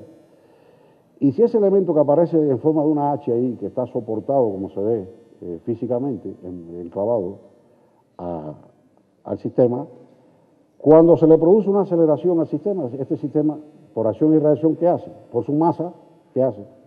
Se desplaza en sentido contrario al sentido de la aceleración. Bueno, pues ese es el principio básico del acelerómetro. Ahora, esta pieza, ¿con qué se hace y cómo se hace? De ahí hay mucho en lo cual podríamos contar, pero no tenemos tiempo. Estamos utilizando nosotros precisamente este circuito, el L250, con resultados muy buenos, que es un acelerómetro de 2 ejes, es decir, nos puede medir la aceleración en el eje X y en el eje Y. Esto es vital para un montón de controles, sobre todo de posicionado, de coches, de sistemas de estos, de juguetes, de muchas cosas. Ahora fíjense, vamos a cambiar un poquito el tercio, porque quisiera referirme, aunque sea muy brevemente, a esto que aparece ahí. método y sistema de medición para evaluar el grado de mastitis subclínica en muestras de leche fresca de vaca. ¿Qué es esto? ¿Qué es esto? ¿Qué tiene que ver esto con la instrumentación electrónica? Cualquier día, y yo quisiera que fuera muy pronto, algunos de los que están aquí sentados podrá decir un método para, por ejemplo, cómo perfeccionar para que los granos del café de Quindío, que es exquisito, pudiera tener una mejor calidad y al mismo tiempo poner más aceptación, pudiera tener mayor productividad y que al mismo tiempo pudiéramos entonces vivir muy bien todos del café. Es decir, la instrumentación electrónica no está desvinculada de nada. En este sentido, yo quiero hacer muy rápido, esa gráfica que aparece ahí costó casi 3 años de un equipo multidisciplinario de aproximadamente, vamos a decir, números muy redondos, alrededor de unos 27, 28 personas, para poder llegar a demostrar estadísticamente valioso y con todo, sin escatimar ningún tipo de exhaustividad, de que la permitividad relativa de la leche, oigan, permitividad relativa de la leche de hecho es líquido, pero ¿cómo es esto? Un condensador que en vez de ser el dieléctrico un líquido. Pues sí, la permitividad relativa de la leche es importantemente cambiada con la presencia de leucocitos. Bueno, bien. Los leucocitos son células. Tienen una membrana citoplasmática. Dentro tiene un núcleo donde se concentra ADN. Ay. El problema es que la pobre vaca, que no sabe hablar todavía, en cualquier momento aprende. Todo es un problema, todo es un proceso de evolución histórica. Yo calculo que dentro de 300.000 años posiblemente ya las vacas hablen. Posiblemente hoy hablen, lo que pasa es que hablan entre ellas y nosotros no las entendemos. Tienen esa ventaja. Pues la pobre vaca sufre una enfermedad muy a menudo y muy frecuente que se llama mastitis, que es la inflamación de la mama. ¿Qué pasa? Que la mastitis tiene, como toda enfermedad, 2 estadios, el estadio subclínico y el estadio clínico. El clínico es cuando ya tiene síntomas que ya se ven visiblemente de malestar, de fiebre, de un montón de cosas. Pero el estadio subclínico es muy peligroso por cuanto la vaca no sabe hablar y no se le ve ningún tipo de síntoma. Y sin embargo está enferma. Vamos a ver. La leche de vaca cuando tiene leucocitos, tiene un problema muy grave. Y es que con una concentración por encima de 400.000 células por mililitro, ya empieza un proceso en el cual sacar de leche de vaca derivados exquisitos como quesos. ¿Se acuerdan ustedes de aquellos quesos frescos que cuando uno los mordía los dientes hacía crujía así? ¿Saben lo que les digo? Queso fresco. Que ustedes no conocen ese queso, claro. Ya conocen ya que nos venden en los supermercados y eso queso. Bueno, no es eso. Me refería a otra cosa. Quiero decir que la calidad de los productos derivados lácteos se ve afectada si en la leche existen leucocitos. Bueno, eso no tiene ningún problema. Existen elementos de control muy sofisticados a través de equipos muy costosos que son capaces de poder determinar qué cantidad de material biológico, o sea, células del cuerpo en general, no solo leucocitos, puede existir en una muestra determinada. Equipos que se basan en la citometría de flujo por epifluorescencia, instalaciones que son costosísimas, de muy alta productividad y que se supone que son muy confiables. A nosotros se nos ocurrió, una vez que demostramos esto costó más casi año y medio poderlo demostrar. Porque para hacer esa medida, leche ahí, un dieléctrico, hay que medir la permitividad relativa bajo ciertas condiciones.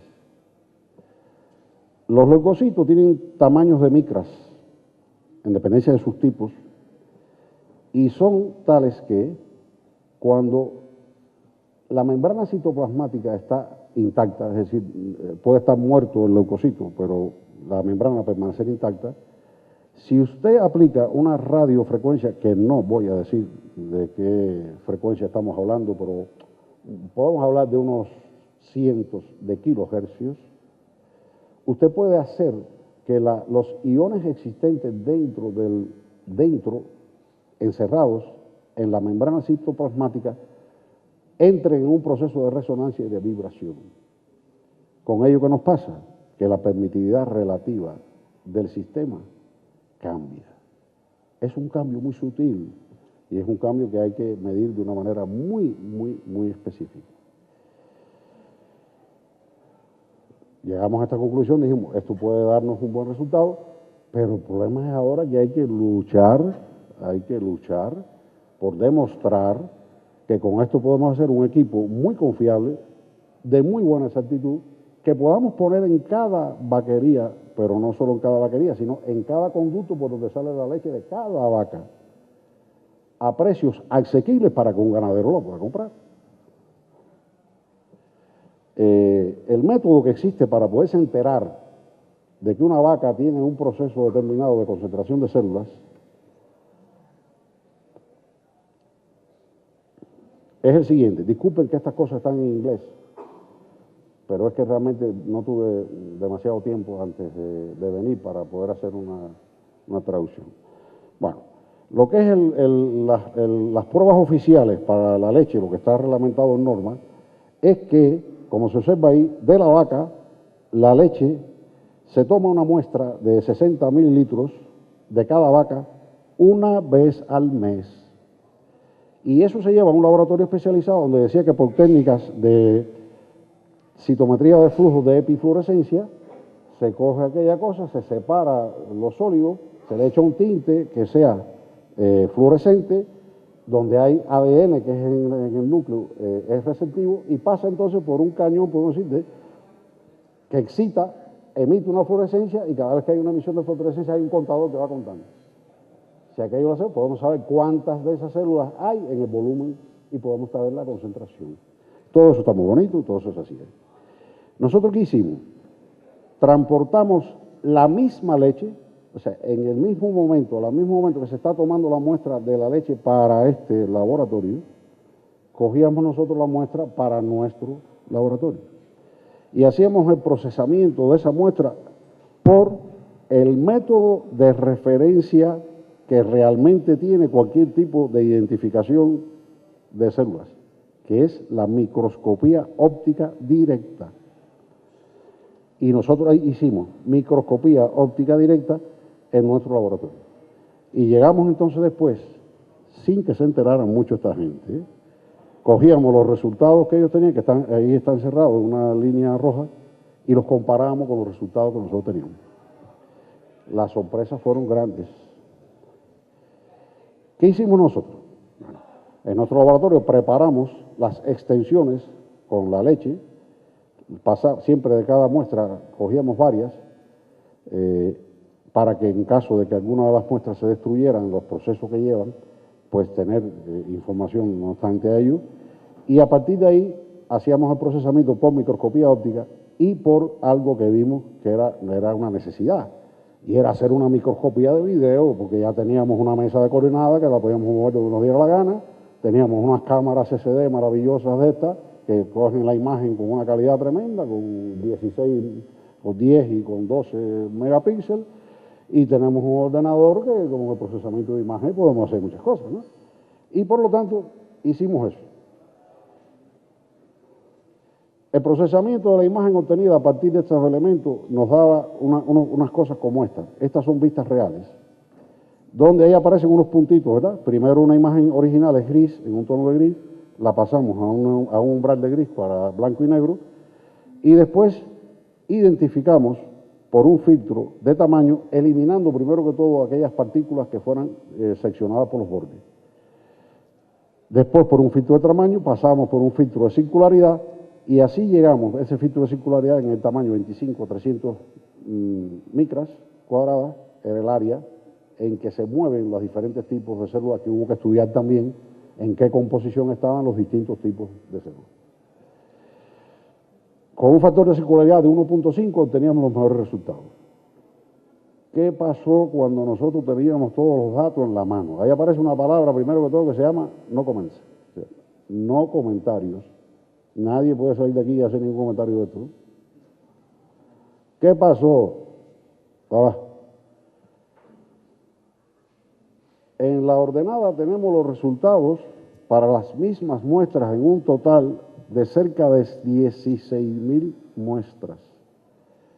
Los resultados que daba el equipo de epifluorescencia, y por abajo teníamos los resultados que nos daba la microscopía óptica directa hecha por un profesional microbiólogo cualificado y con todos los certificados habidos y por haber, y además amigo mío.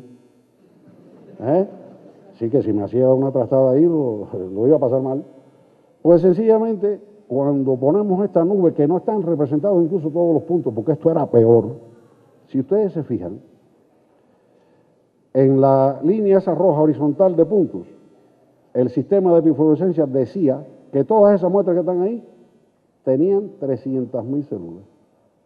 Y con la microscopía óptica que está abajo, eso se movía entre 200.000 aproximadamente y 800.000 células.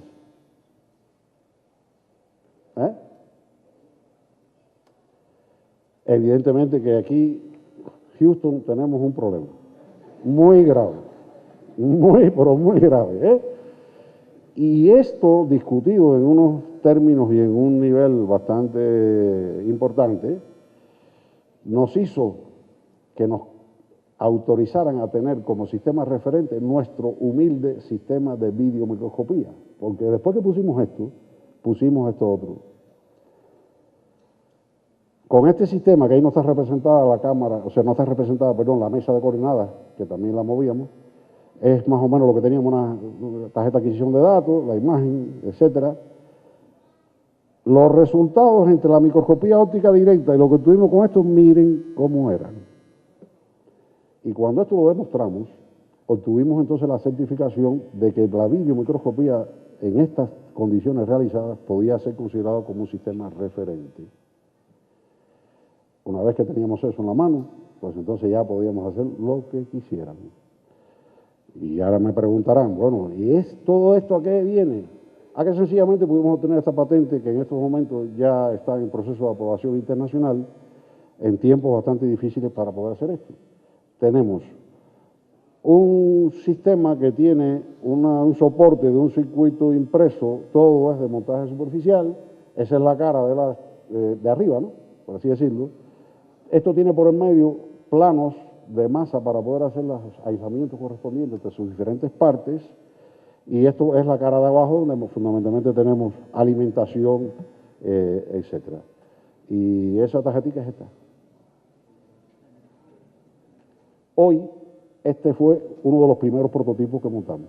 Hoy esto es la mitad y ya incluye también en la otra mitad el microcontrolador.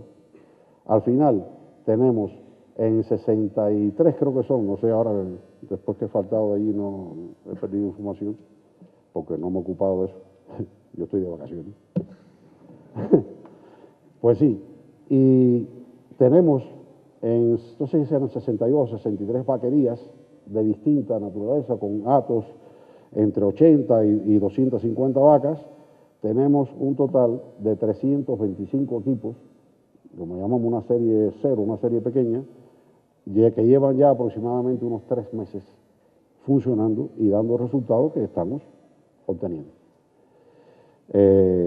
Dirán, ¿y esto para qué sirve? Bueno, al ganadero esto le representa mucho porque, en primer lugar, cuando él allí se le enciende la bombilla, que le ponemos una alarma, para que no se ponga el paisano, están mirando ahí, que si el número es 600, no le importa a él. Es lo que le interesa, esta leche de esta vaca tiene problemas. Pum, cierra el grifo, no la ordeña, o la ordeña y desecha, que es lo que se hace, porque la vaca no se puede dejar la pobre con aquella carga tan pesada que tiene la ubre. Hay que sacarla, pero no la mete para el tanque porque eso va a reducirle la calidad de la leche por la que le pagan. En función de que la leche tenga más calidad, a él le pagan más por ella.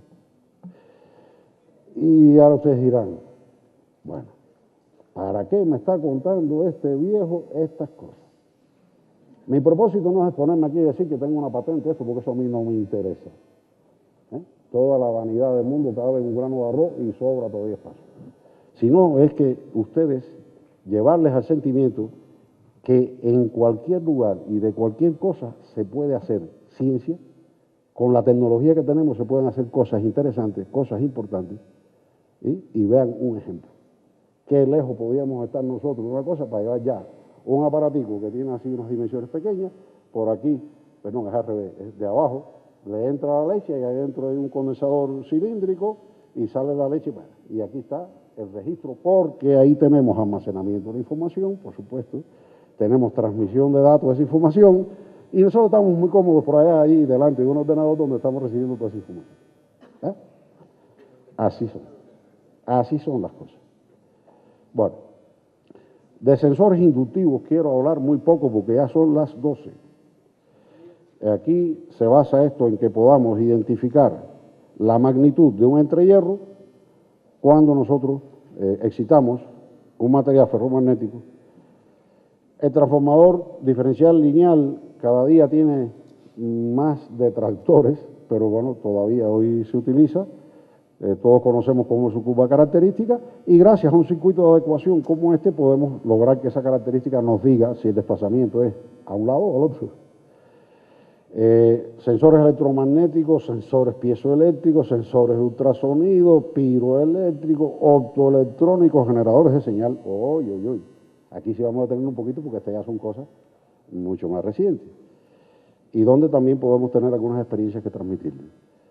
Los fotodiodos, ya sabemos lo que son, lo que hacen, etcétera. Pero a lo mejor, en este caso particular, estamos poniendo el S377, pero a lo mejor lo que no sabemos es que después de estudiar las diferentes formas que tenemos de polarizar un fotodiodo, podemos darnos cuenta de que algunas fórmulas son buenas para usarlo, otras son malas, pero da la casualidad que la que es buena para usarlo prácticamente no tiene mucho interés. No obstante a eso, lo que se utiliza es el fotodiodo polarizado en sentido inverso. La fotocorriente o corriente inversa, ¿no?, generada por la interacción fotón-sustancia en las proximidades de la zona de vaciamiento, hace posible que nosotros podamos disponer en un espectro de la luz que incide determinado una respuesta en cuanto a la tensión de salida o corriente de salida. En este caso el OPTE 301 es un sensor que da corriente de salida, de tensión de salida, perdón. Los dispositivos de acoplamiento de carga, o sea, los CCDs, tan populares. ¿Quién no tiene aquí una cosa que tenga CCD? Casi todo el mundo tiene.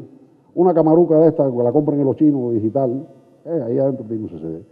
Que prácticamente la incidencia de la luz es en la forma de una imagen y que los píxeles que aparecen pueden ser relacionados con una tensión eléctrica de salida. Y esa tensión eléctrica de salida simplemente lo que se hace es que el sistema fotosensible genera una corriente que carga a un condensador y ese condensador es el que a su vez entonces transfiere esa información en forma de señal eléctrica. Aquí tenemos el S7010 de Hamamatsu que hemos utilizado en algunas aplicaciones.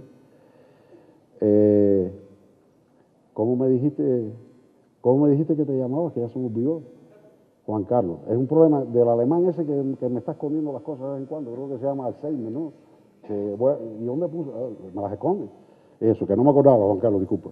Que hablábamos ahorita de este problema. Es decir, esa cámara que está ahí, de color, pues el píxel está formado por 4 elementos, pero si son 3 los colores RGB, pero al verde le ponen 2. ¿Y saben lo que pasa? ¿Por qué apagamos la luz que había aquí? Porque era un reflejo verde que estaba haciendo imposible a él hacer las cosas. Bueno, la forma en que se transfiere la información a la señal eléctrica puede ser consultada por ustedes en cualquier lugar. Y quiero dedicar, aunque sea un pensamiento, al fotomultiplicador, que es una válvula de alto vacío, sí, y todavía se usa. Y se usa además con muy buena aceptación, para algunas cosas, no para todas, porque como toda cosa de esta, si tenemos radiación electromagnética o cosas de esta, pues ya eso ya nos interfiere de todo. Pues esto se basa, es uno de los dispositivos que tiene una mayor sensibilidad, ganancias espectaculares, pero que hay que trabajarlo con tensiones también espectaculares, 1000 y pico de voltios, etc. Y que se basa en el principio de emisión secundaria que todos conocemos. Un fotocátodo emite en función de la luz incidente una cantidad de electrones, de fotoelectrones, y esos a su vez son acelerados de un ánodo a otro. En ese ánodo, cuando chocan, por emisión secundaria, salen más que los que ingresaron. Y así se hace un proceso de multiplicación de los fotoelectrones hasta llegar a la salida con una corriente, una fotocorriente muy copiosa. Problemas, alta tensión, etcétera, pero que en la investigación y en el laboratorio es un elemento muy, muy estable que nos ayuda mucho a poder hacer este tipo de cosas. Y quiero ahora, bueno, no, yo voy a terminar de dos maneras porque en un final cogimos ¿me dejáis terminar? ¿Me dejáis terminar? El poco, oye, aquí vivimos en democracia hay que hacer lo que es. Yo no puedo estar aquí, aunque yo sea de Cuba, no tengo por qué estar aquí demostrando cuestiones totalitaristas ni nada de eso. Ay, sí, de eso entiendo bastante. Bueno, vamos a ver. Los sensores de fibra óptica. Este era el plato fuerte y lo voy a dejar para el final, pero bueno, es que como ya me estoy poniendo viejo, ya no tengo capacidad para poder ceñirme a un tiempo. Esta lista que aparece aquí, que posiblemente ya todos ustedes la conozcan, son todas las cosas, todas las bondades que nos ofrecen los sensores de fibra óptica. Miren cuántas cosas hay ahí. Les digo desde ahora que lo que en los próximos años se va a imponer en una gran parte de las medidas son precisamente los sensores de fibra óptica. Son precisamente los sensores de fibra óptica. Las primeras fibras ópticas, pues más o menos no funcionaban en el rango del infrarrojo, empezaron a utilizarse fundamentalmente, y esto se sigue bajando, en la transferencia de información digital. Todos tenemos en casa internet y esas cosas, y cara la fibra óptica de bono y no sé qué más, ¿verdad? ¿Por qué? Por la gran velocidad con la que se puede transferir la información a través.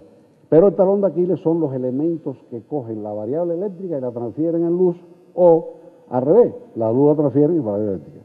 Estos sistemas son los que están ya poniendo el freno a la velocidad de transmisión de la información a través de la fibra óptica. Eso cuando la fibra óptica se utiliza solamente como un medio de transmisión de luz, que no es el caso de, con esto no queremos decir que es un sensor, ni mucho menos.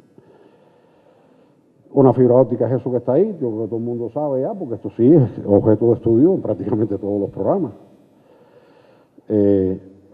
Los sensores de fibra óptica los podemos clasificar en función de qué hace la fibra en el sensor, en extrínsecos e intrínsecos.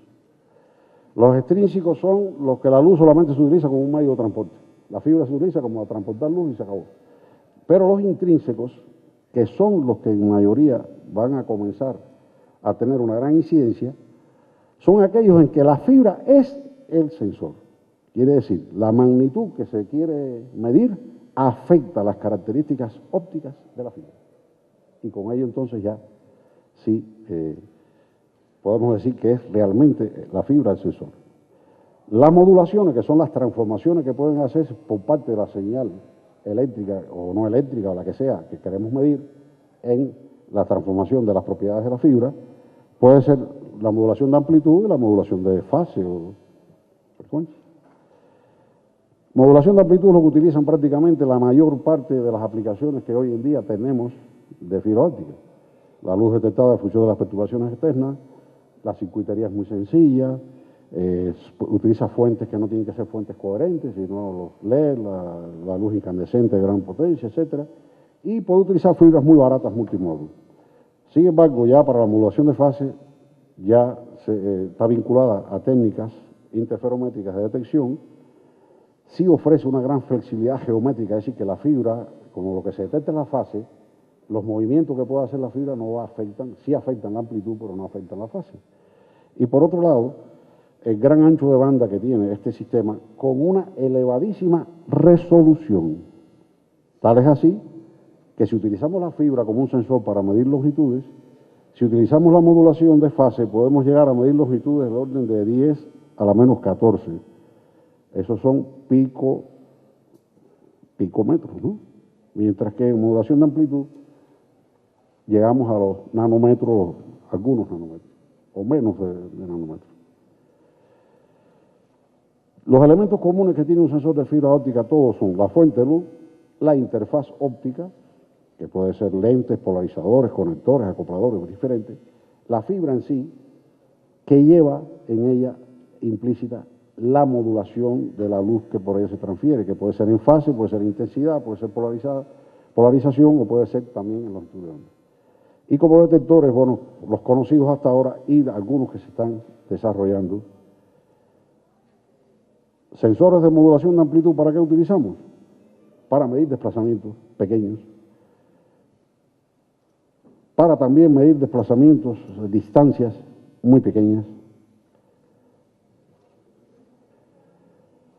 para poder detectar también distancias, pero en una superficie que a lo mejor está fluyendo delante y que es reflectante por el sensor de reflexión, o incluso para desplazar una superficie sobre otra y poder conocer la rugosidad que tiene la superficie, porque esta influye en la, ahí está muy exagerado, por supuesto, influye en la forma de la onda y por lo tanto en sus propiedades ópticas.